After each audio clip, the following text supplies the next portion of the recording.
Olá, sexto ano, tudo bem com vocês? Hoje nós teremos aula de produção de texto e veremos o capítulo 4, certo? História em quadrinhos, página 71. Bom, antes de começarmos a trabalhar as histórias em quadrinhos, nós vamos conhecer um pouco do surgimento, quando surgiu, como, certo? E os quadrinhos que marcaram épocas e lugares, como por exemplo o Brasil. Mas vocês devem estar se perguntando: professora, mas nós já vimos histórias em quadrinhos em língua portuguesa. Sim, mas observem que o livro de vocês, ele trabalha simultaneamente, certo? E complementar também com alguns assuntos que são abordados em língua portuguesa, como as histórias em quadrinhos, certo? Então aqui em produção de texto, nós vamos observar a estrutura e a questão textual, certo? De composição do quadrinho, certo? Diferente de quando observamos em língua portuguesa a questão do gênero, certo? Do gênero textual quadrinho. Então vamos lá, o surgimento das histórias em quadrinhos na página 71. Então, nós veremos que as histórias em quadrinhos elas surgiram em 1895 nos Estados Unidos, certo? E o primeiro quadrinho foi este aqui, ó, do Menino Amarelo, certo? Então este aqui, ele foi o primeiro quadrinho a surgir, certo? E no Brasil nós teremos este aqui, ó, o Tico Tico, certo? Então, estas foram os primeiros quadrinhos que apareceram, que as pessoas tiveram conhecimento, certo? Então, vamos ler o que o livro nos diz na página 71 sobre o surgimento das histórias em quadrinhos. As histórias em quadrinhos, também conhecidas pela sigla HQs, são populares no mundo inteiro. Em alguns países, elas recebem outras denominações. No Japão, as HQs são chamadas de mangás, e em Portugal, conhecidas como história ao quadrinhos. Então, observem como, apesar de algumas divergências, as histórias em quadrinhos elas possuem a mesma ideia, certo? Histórias contadas em quadrinhos de forma sequencial. Então, é isto que caracteriza, apesar de mudar de um lugar para outro, mas isto caracteriza as histórias em quadrinho, este gênero, certo? Esse tipo de publicação surgiu em 1895 nos Estados Unidos, certo? Quando o jornal New York World lançou uma seção de humor com os quadrinhos do ilustrador Richard Felton, que criou o personagem O Menino Amarelo. Com isso, as vendas do jornal aumentaram expressivamente, comprovando o sucesso do gênero. Então, a partir de então, as histórias em quadrinhos elas ganharam o quê? Popularidade, e as pessoas também se sentiram afinidade, gostaram deste gênero, certo? Em 1905 foi lançada a primeira revista de histórias em quadrinhos no Brasil, chamada O Tico Tico, que é esta aqui que trouxe para vocês. Também está posta no livro de vocês, certo? Mas o sucesso do gênero ocorreu apenas em 1938, com a publicação da revista Gibi, que de tão conhecida acabou virando sinônimo de revista de histórias em quadrinhos no país. Então aqui está o livro nos traz sobre por que Gibi está associado a histórias em quadrinhos. Então, acabamos de descobrir que é porque a revista Gibi veiculava o que? Histórias em quadrinhos e acabou ficando relacionado, certo? Como uma referência às histórias em quadrinhos. A primeira revista totalmente colorida de história em quadrinhos no Brasil foi A Turma do Pererê, de Ziraldo, publicada na década de 60. Então percebam como as histórias em quadrinhos, elas tiveram aqui no Brasil, certo? Um período de familiarização até se tornarem popular, certo?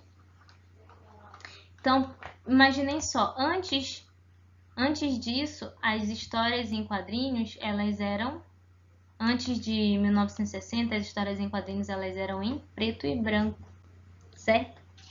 Agora vejamos sobre o autor Maurício de Souza, certo? Ele é o criador da Turma da Mônica. Iniciou seu trabalho como cartunista em 1959, quando publicou uma série de tirinhas de um cãozinho chamado Bidu e seu dono Franjinha. Depois criou outras histórias com os personagens Mônica, Cebolinha, Cascão, Magali e Chico Bento, hoje conhecidos como Turma da Mônica. Suas histórias continuam a fazer sucesso tanto com o público infantil quanto com os adultos que cresceram lendo suas revistas. Em depoimentos, o autor declara que muitos de seus personagens foram inspirados em seus próprios filhos. Então, aqui o livro nos traz um pouco sobre o autor, que nós vamos sobre o autor do quadrinho que nós vamos trabalhar, que é a Turma da Mônica, certo? Então, nós vamos ver aqui na página 72 uma historinha do Chico Bento, certo? Chico Bento Pra Casa da Avó Dita. Então vamos lá. Vixe, quase que ia me esquecendo. Hoje é dia da Avó Dita contar a história. E se eu chego atrasado, perco metade da prosa. É melhor eu apressar o passo. E o Chico Bento vai se deparar com um saci. Ah, um saci! Não, o coelhinho da Páscoa, seu bocoió. Pois não tenho tempo pra você, seu saci. A minha avó tá contando história e não posso me demorar. Observem que a forma como o Chico Bento se expressa é característico de pessoas que vivem no interior, certo? Então, observem isto também, que nós vamos conversar depois também. A minha avó tá contando história e não posso me demorar. E ele escuta um barulho e um lobo sai de um arbusto. Esses lobisomens só sabem atrapalhar nosso caminho quando a gente está com pressa. Com licença! E assim vai sucedendo situações em que ele se depara com figuras folclóricas, certo? Eba, arranjei uma carona, assim eu chego mais rápido na casa da avó Dita. Assim, cheguei atrasado, pessoal. Não, Chico, ainda não começou. É por isso que eu gosto das histórias da avó Dita. Dão um medão na gente. Observem que o que causa humor na tirinha é que a avó Dita ela está contando lendas sobre as figuras folclóricas que o Chico Bento encontrou no percurso, na trajetória até chegar na casa da avó. Pensem aí, por que será que ele sente medo quando a avó conta a história e não ao se deparar com a imagem, certo? Com as personagens. Então, nós podemos pensar que porque quando mexe com a imaginação, quando nós estamos imaginando, aquilo que nos é estimulado, por exemplo, a história da avó Dita sobre as lendas, a imaginação, a nossa cabeça, nós acabamos intensificando, certo? Aquilo, as sensações e as emoções, imaginando de uma forma que cause neste sentido, maior medo, certo? Maior terror.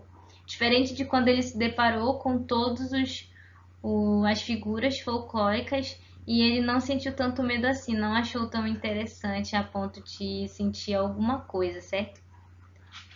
Bom, vejamos então o que é a história em quadrinho, só lembrando que é apenas um reforço, certo? Do que nós já trabalhamos, do que nós já conhecemos. As histórias em quadrinhos são histórias contadas em quadrinhos, normalmente em quadros retos e regulares. E sempre o que? Na horizontal, lidos da esquerda para a direita. E tem o objetivo de entreter e divertir, além de o que? Ensinar. E qual foi o ensinamento que nós tivemos no, no quadrinho, na história em quadrinho do Chico Bento. Nós conhecemos as lendas folclóricas sobre as figuras folclóricas, nós tivemos contato com uma linguagem diferente, uma pessoa que fala diferente de nós, certo? Isso se chama o quê? Variação linguística. Nós vemos um ambiente diferente, certo? Em que o Chico mora, ele mora em um lugar diferente de nós. Não é um meio urbano, mas é um meio que rural. Então, nós conseguimos assimilar e aprender sobre muitas temáticas, sobre muitas situações nas histórias em quadrinhos. Além de entretê-las, também ensinam, certo? Bom, e nós temos também as características das histórias em quadrinhos, certo? Como nós observamos na história do Chico Bento, nós temos o que? Imagens, certo? Os desenhos, que são as imagens, ou seja, a linguagem não verbal. E nós temos também o texto, que está inserido no diálogo, nos balões, certo? Então quer dizer que eu tenho uma linguagem mista. Mas isso não significa que eu terei somente linguagem mista nas histórias em quadrinhos. Eu também terei o quê? Uma linguagem não verbal. Como o exemplo aqui é uma imagem, certo? Mas representa a linguagem não verbal. Eu consigo entender o que a Mônica está fazendo apenas em ver, certo? Pelos elementos em que estão dispostos e o que ela está fazendo com esses elementos. Eu sei que ela está lendo, por quê? Porque ela está olhando para um livro e sei que este livro é o que? Um gibi. E é o que? Um gibi da Turma da Mônica, quer dizer que contém histórias em quadrinhos da Turma da Mônica, certo? Então eu posso ter histórias em quadrinhos somente com imagens e elas irão me passar a informação, eu vou entender, certo? De forma clara, sem haver a linguagem verbal.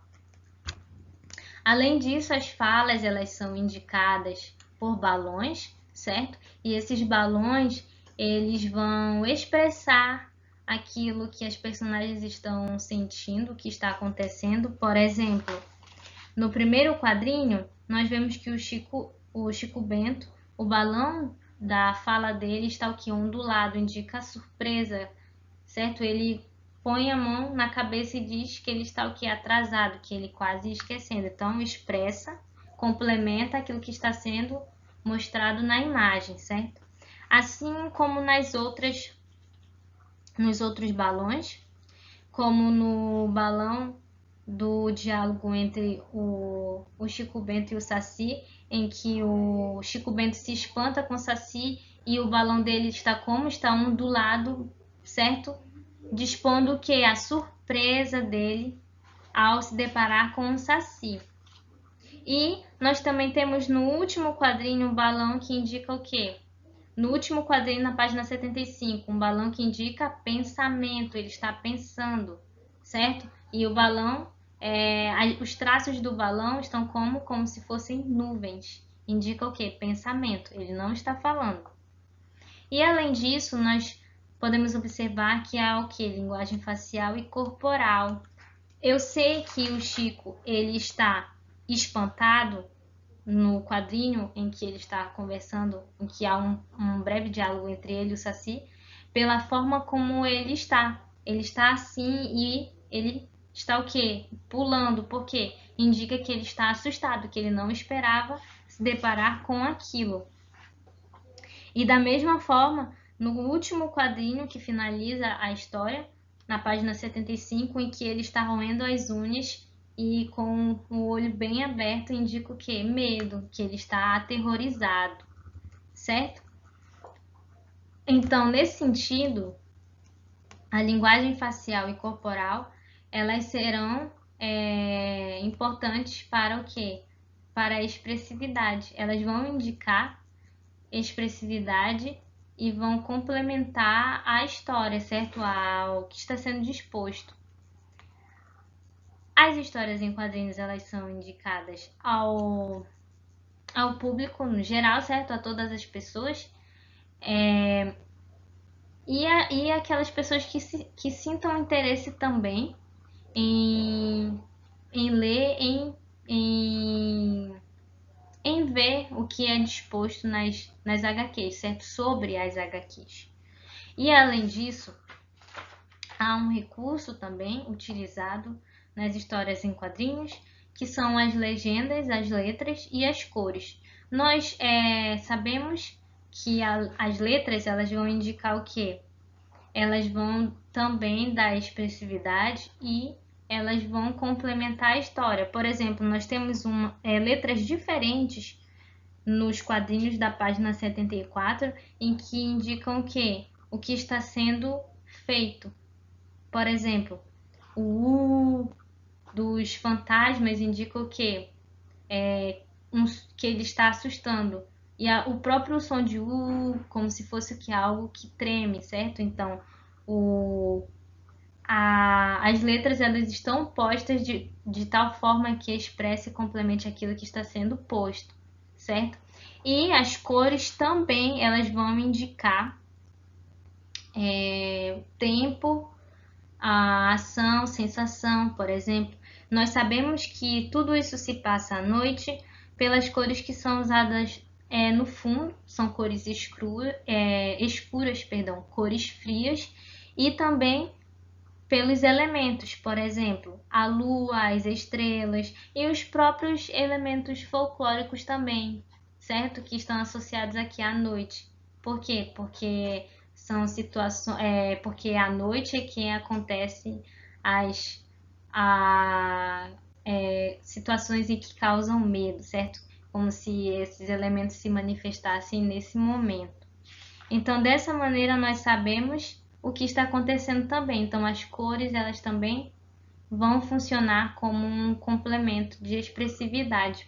Assim como nós também temos o narrador, certo? Que são as legendas, que também está presente no quadrinho do Chico Bento, mas que nós podemos observar de uma maneira mais clara, certo? Nós podemos observar de uma maneira mais clara na página 88, em que tem um quadrinho, certo? Em que estão postas a voz do narrador. Moscas vão quebrar recorde de levantamento de peso. Aí está. Então, esta fala é do narrador, certo? E a fala do narrador, ela vai dar o quê? Informações a mais, certo? E vai situar o leitor sobre aquilo que está acontecendo. Bom, então, com base no que nós acabamos de estudar sobre histórias em quadrinhos, proponho a vocês que façam atividade para casa, da página 76 a 89. É isto e até a próxima aula.